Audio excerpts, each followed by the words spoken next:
संभल में जामा मस्जिद के सर्वे को लेकर इस वक्त एक बड़ी खबर भी आ गई है। संभल की मस्जिद के सर्वे का विवाद अब सुप्रीम कोर्ट पहुंच गया है। मस्जिद कमेटी ने निचली अदालत के फैसले को चुनौती दी है। सर्वे के आदेश पर तुरंत रोक लगाने की मांग की गई है। सुप्रीम कोर्ट में कल इस मामले पर सुनवाई होगी कहा जा रहा है। चीफ जस्टिस संजीव खन्ना खुद इस मामले की सुनवाई करेंगे। संभल मस्जिद विवाद अब सुप्रीम कोर्ट पहुंच गया है। तो पहले भी यही काम करना था ना। पहले जो है दिक्कत दूसरी तरीके की, अब मामला सुप्रीम कोर्ट जा रहा है। संभल की जामा मस्जिद की सर्वे रिपोर्ट तो कल कोर्ट में पेश हो जाएगी। यहां याचिकाकर्ता ने हरिहर मंदिर होने का दावा किया है। इस बीच अजमेर में ख्वाजा मोइनुद्दीन चिश्ती की दरगाह में भी शिव मंदिर होने का दावा ठोक दिया गया है। हिंदू सेना के इस दावे वाली याचिका पर कोर्ट में 20 दिसंबर को अगली सुनवाई भी तय हो चुकी है। लेकिन समाजवादी पार्टी और असदुद्दीन ओवैसी ने सुनवाई से पहले ही जज पर सवाल उठा दिए। आप सोचिए इन लोगों का फ्रस्ट्रेशन लेवल। पहले इन लोगों को सुनिए, फिर आपको बताऊंगा याचिकाकर्ता ने अजमेर दरगाह में शिव मंदिर होने के कौन से सबूत कोर्ट में पेश किए जिससे सपा और ओवैसी भी परेशान हो गए। 800 साल से दरगाह है ख्वाजा अजमेरी की। नेहरू से लेकर जितने प्रधानमंत्री बने वो वहां पर चादर भिजाते हैं। आप बताइए क्या करना चाह रहे हैं लोग? आखिर क्यों इतनी नफरत पैदा कर दिए बीजेपी आरएसएस वाले मस्जिद दरगाहों के ताल्लुक से? प्रधानमंत्री नरेंद्र मोदी खुद चादर भिजाते हैं। अब बताइए उस पर क्या बोलेंगे वो? लोअर कोर्ट आखिर प्लेस ऑफ वर्शिप एक्ट को क्यों नहीं सुन रही है? जो सियासत नरेंद्र मोदी और आरएसएस कर रही है उससे देश कमजोर हो रहा है, उससे भाईचारगी कमजोर हो रही है, रूल ऑफ लॉ कमजोर हो रहा है। अब तो इनको जवाब देना पड़ेगा। ये जितने भी लोग हैं ये डायरेक्टली इनडायरेक्टली इनका ताल्लुक बीजेपी आरएसएस से है। इस तरह के जजेस भी छोटे छोटे जजेस बैठे हुए हैं जो इस देश में आग लगवाना चाहते हैं। कोई मतलब नहीं है। अजमेर शरीफ पर हमारे प्रधानमंत्री स्वयं चद्दर भिजवाते हैं। सारे देश के लोग, दुनिया भर के लोग आते हैं वहाँ। अब उसको विवादों में डालना बहुत ही घृणित और ओछी मानसिकता का प्रतीक है। और ये यही नहीं, ये सत्ता में बने रहने के लिए बीजेपी समर्थित लोग कुछ भी कर सकते हैं। देश में आग लग जाए इनसे कोई मतलब नहीं, सत्ता में बने रहें बस।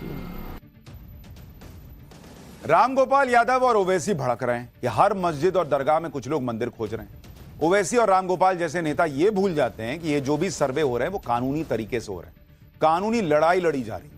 इन लोगों को वक्फ बोर्ड नहीं दिखाई देता। वो तो जहां मर्जी आए उस जमीन पर अपना दावा ठोक देता है। भाई वक्फ बोर्ड पर इन लोगों के मुंह में ताला लग जाता है।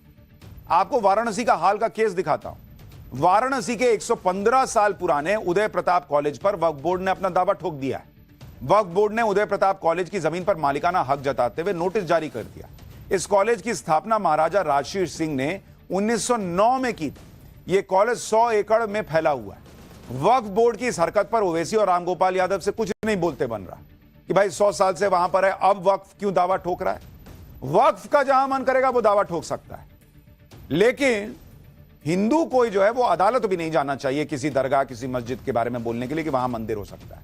वो सर्वे के लिए भी नहीं बोले। ये तो जहां मन वहां बोल दे भाई कि है हमारी जमीन। जब कानूनी तरीके से किसी मस्जिद या दरगाह के मंदिर होने की लड़ाई लड़ी जाती है तब ये लोग परेशान होते हैं। जहां तक अजमेर दरगाह के शिव मंदिर होने की दावे की बात है तो कोर्ट में जो याचिका लगाई गई उसमें कई सबूतों और किताबों का हवाला दिया गया। जैसे एक रिटायर्ड जज हरबिलास सारदा की साल 1911 में लिखी किताब अजमेर हिस्टोरिकल एंड डिस्क्रिप्टिव का हवाला दिया गया है और अजमेर दरगाह को शिव मंदिर साबित करने के 3 आधार बताए गए। पहला यह कि दरवाजों की बनावट और नक्काशी किताब में बताया गया है कि दरगाह में मौजूद बुलंद दरवाजे की बनावट हिंदू मंदिरों के दरवाजे की तरह है। नक्काशी देखकर अंदाजा लगाया जा सकता है कि यहां पहले हिंदू मंदिर रहा हो। दूसरा यह कि दरगाह का ऊपरी स्ट्रक्चर, किताब में बताया गया है कि दरगाह के ऊपरी स्ट्रक्चर में भी हिंदू मंदिरों के अवशेष जैसी चीजें दिखती हैं। गुंबदों को देखकर आसानी से अंदाजा लगाया जा सकता है कि किसी हिंदू मंदिर को तोड़कर दरगाह का निर्माण कराया गया। तीसरा पॉइंट है पानी और झरने। किताब में अजमेर दरगाह के अंदर पानी और झरना होने का जिक्र है। याचिकाकर्ता का दावा है कि जहां जहां शिव मंदिर है वहां पानी और झरने जरूर होते हैं। याचिकाकर्ता विष्णु गुप्ता के इन दावों पर कोर्ट ने सभी पक्षों को नोटिस जारी किया। सुनिए अपनी याचिका पर होने वाली सुनवाई पर याचिकाकर्ता ने क्या कहा है, फिर आपको बताऊंगा मुस्लिम धर्मगुरुओं ने याचिका के विरोध में क्या कहा है। जो अजमेर दरगाह है वो भगवान शंकर का महादेव का मंदिर है, संकट मोचन महादेव मंदिर है और उसके सभी साक्ष्य हमने माननीय कोर्ट को रखे और कोर्ट ने हमारी बात बड़ी गंभीरता से सुनी, हमसे भी सवाल जवाब हुए और उन्होंने बाद में चाहा कानून अनुसार कि ये केस चलने योग्य है, हमारी याचिका स्वीकार करी है और सभी पक्षों को नोटिस जारी किया है। ऐसा है इसमें जिनको नोटिस किया गया, एक अल्पसंख्यक मंत्रालय है, दूसरा आर्कोलॉजी जो विभाग है ASI उसको नोटिस जारी हो और तीसरा जो अजमेर दरगाह कमेटी है उनको नोटिस गया है।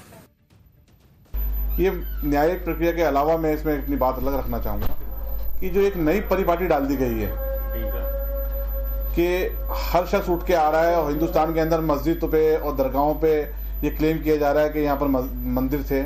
ये परिपाटी समाज के हित में नहीं है, देश के हित में नहीं है।